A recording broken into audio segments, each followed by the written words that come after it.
Hey everyone, welcome back to the channel. If you're an Aussie looking to send money to India in 2025, you've come to the right place. With the rising costs of living and new digital regulations, it's easier than ever, but you need to know the ins and outs to avoid fees and delays. Today, I'll walk you through a simple step-by-step guide to get your money transferred securely and efficiently. First things first, choose the right method.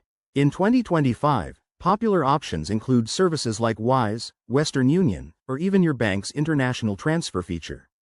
Wise is often the go-to for its low fees and real-time exchange rates, which can save you a bundle compared to traditional banks.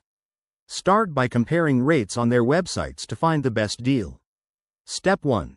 Sign up or log in to your chosen service. Most platforms like Wise or Remitly let you create an account quickly using your email and Aussie bank details. Make sure to verify your identity. New 2025 regulations require this for security, so have your passport or driver's license handy. Step 2. Enter the recipient's information. You'll need their Indian bank account details, like the IFSC code, account number, and name. Double-check everything to avoid any hiccups. Then, select the amount in Australian dollars, and the service will convert it to Indian rupees based on the current rate.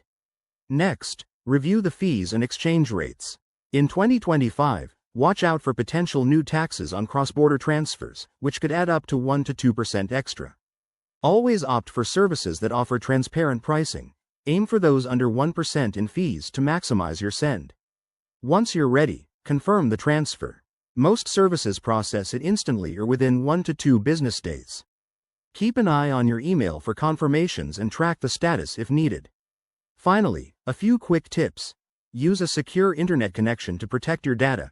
Consider timing your transfer when the AUD is strong against the INR, and always keep records for tax purposes. There you have it. That's how you send money from Australia to India in 2025.